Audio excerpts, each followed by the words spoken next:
हमारे बीच है सचिन पायलट जी, जो कांग्रेस के युवा दिग्गज नेता हैं। कांग्रेस में जिस युवा ब्रिगेड की बात होती है, उसमें सचिन पायलट जी का नाम ऊपर की कतार में लिया जाता है। यह एक खुले विचारों और आधुनिक मानसिकता वाले व्यक्ति हैं और साथ ही वो एक प्रभावशाली व्यक्तित्व के नेता भी हैं। 2018 में जब भी राजस्थान में सरकार बनी है कांग्रेस की, उसमें इनकी भूमिका को नकारा नहीं जा सकता है। इनका काफ़ी योगदान रहा है और ये अभी भी ज़मीन से जुड़े हुए हैं। इनफैक्ट अगर आप देखें कि ज़मीनी लोगों से जुड़े हुए जो कांग्रेस के नेता हैं, उनमें शायद अग्रिम पंक्ति में इनका नाम लिया जाता है। सचिन जी, ये किताब तो वैसे तो दर्शन के बारे में ज़्यादा है, पर फिर भी आज जो इस देश में द्वंद्व चल रहा है एग्रीकल्चरल सोसाइटी और इंडस्ट्रियलाइजेशन के बीच में, कहीं पर आप देखते हैं कि तमाम लोग बहुत आगे हैं और काफ़ी लोग बहुत पीछे हैं। अभी भी लोगों को पता नहीं है कि दिल्ली और बॉम्बे की लाइफ क्या होती है। तो उस परिवेश में जब आप इस किताब को देखते हैं, तो आपको क्या लगता है? बहुत बहुत धन्यवाद निधि जी। और धन्यवाद करना चाहता हूँ आनंद जी का भी।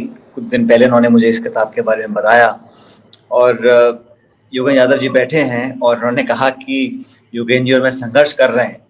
तो यादव साहब बहुत खुशनसीब हैं वो लोग जिन्हें इस मिट्टी में घूमने का, फिरने का, संघर्ष करने का मौका मिलता है।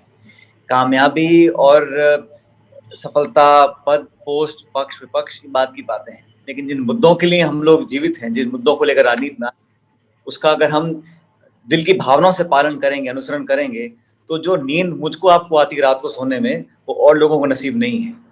लेकिन आज जो हमारे बाकी साथियों ने, नीरजा जी ने और युगन जी ने रेड्डी साहब के बारे में बोला, मैं जयपाल रेड्डी जी को जाना जब मैं बहुत छोटा था, क्योंकि वो एक अलग पीढ़ी के नेता थे और मेरे स्वर्गीय पिताजी से उनके बड़े संबंध थे, घनिष्ठ संबंध थे। और मैं समझता हूँ वो उस प्रकार की राजनीति अब खत्म हो रही है जब पार्टियों के बाहर लोगों के आपसी रिश्ते ऐसे होते थे कि वो मिलकर एक दूसरे से खुश होते थे।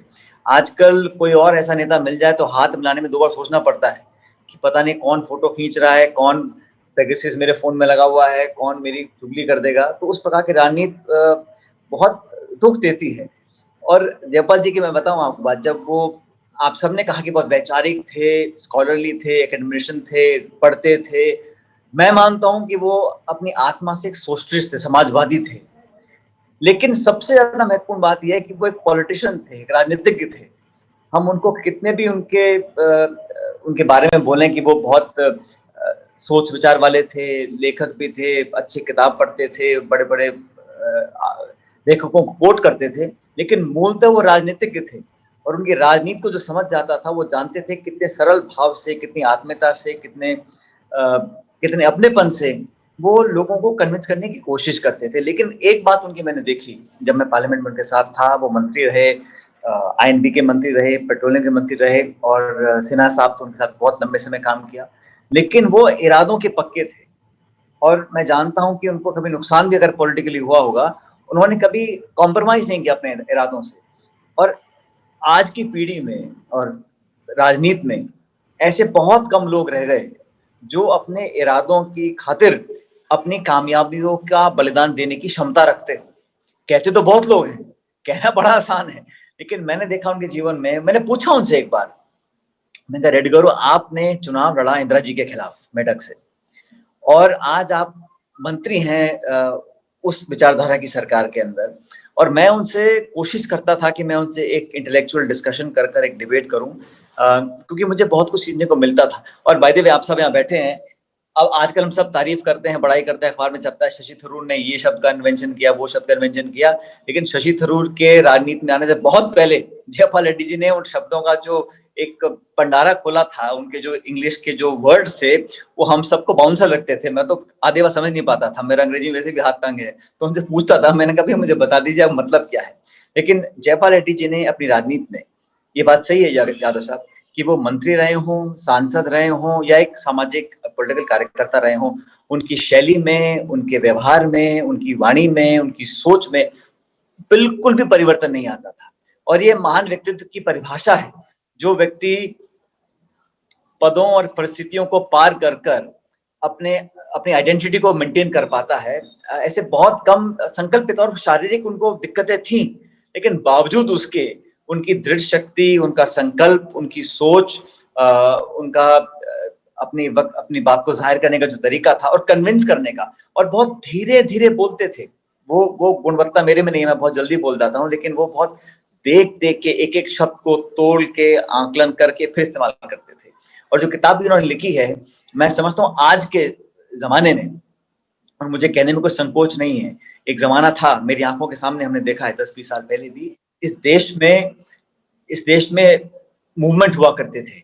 एक स्टूडेंट मूवमेंट हुआ था, एक सामाजिक मूवमेंट हुआ, एक लेबर मूवमेंट हुआ करता था। आज जो हमारे कृषक मूवमेंट कर रहे हैं, मजबूरी में कर रहे हैं क्योंकि उनकी जान पर आफत आई है, लेकिन एक मूवमेंट हुआ करता था लोगों का, मास बेस मूवमेंट हुआ करते थे, मास बेस लीडर्स हुआ करते थे, ट्रेड यूनियन के मूवमेंट हुआ करते थे, वो सब अब लगभग खत्म हो गया है। उसमें बहुत ज्यादा आज सिर्फ नफा नुकसान, मीडिया मैनेजमेंट, फेसबुक, व्हाट्सएप, अखबार की पंक्तियां, सुर्खियां, और 24 घंटे में खबर खत्म हो गई। लेकिन वो जमाने के नेता थे जो उस जनरेशन से निकल कर आए थे, जिन्होंने संघर्ष भी देखा, देश की गरीबी को देखा, देश कि मुझे उनके बारे में कुछ बोलना है, तो मैं बहुत गर्वान्वित महसूस अपने आप को करता हूँ, क्योंकि वो ऐसे नेता थे कि हमारा पीढ़ी का बहुत अंतर था। योगेन जी, आप तो 30-35 साल है, मैं तो कम से कम 40-45 साल, 50 साल छोटा सकता हूँ उनसे।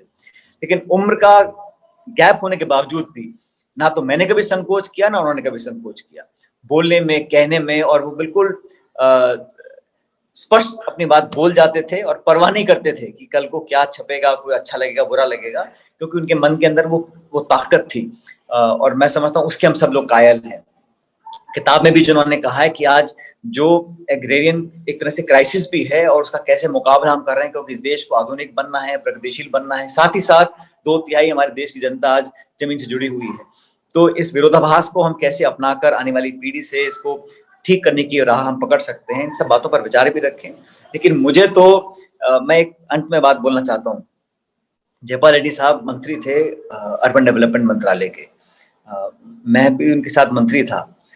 तो मैंने उनसे कुछ फेवर लेने में घर गया उनके, मैंने कहा रेड्डी गारू, मुझे आपसे कुछ काम है, आप घर आ जाओ। उनके घर में क्या था, बड़ा बंगला था, लेकिन गाड़ी रुकती थी तो सीधा उनके ड्राइंग रूम में जाके बैठे, और किताबों का पहाड़ आता था, 10-20-50 किताब वो पढ़ते रहते थे हमेशा।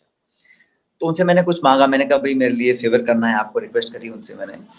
तो उन्होंने कहा सचिन, मैं अभी नहीं कर पाऊंगा, आप कुछ महीने बाद मेरे पास आना। मैं कुछ महीने बाद उनके पास गया, 3-4 महीने के बाद। फिर उन्होंने कहा कि देखो तुमने इतना इंतजार किया है तो 2 महीने और वेट करो। मैंने कहा ठीक है साहब।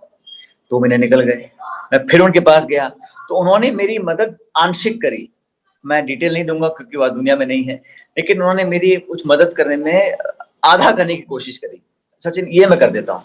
मैंने कहा जयपाल जी, मैं आपके पास 3 बार आ चुका हूँ, आपने मुझे 8 महीने वेट करने को कहा, और अब आप आधा काम कर रहे हैं हमारा। तो उन्होंने मुझे कहा, मुझे आज तक याद है, मैं कोट करता हूँ उनको बार बार, उन्होंने कहा Sachin, better is the enemy of good. आज मैं जो कर सकता हूं उसको कर लो, पता नहीं कब कल का मौका मिले ना मिले। बड़े प्रैक्टिकल थे, और हमेशा राजनीति में उन्होंने मुझे हमेशा कहा कि रुकना मत, सोचना मत, जनता तुम्हारी ताकत है, पब्लिक तुम्हारे साथ है, बाकी सब लाइन पे आ जाएगा, अपना काम करते रहो। तो उनको मैं याद करता हूँ, और आज इस किताब के मौके पर उनका अनुवाद जो किया शर्मा जी ने किताब का, बहुत उम्दा है, और हम सबको उनको याद करने का मौका मिला, उनकी किताब को पढ़ने का, सोचने का, उसके बारे में बोलने का मौका मिला, और आप सबने मुझे आमंत्रित किया।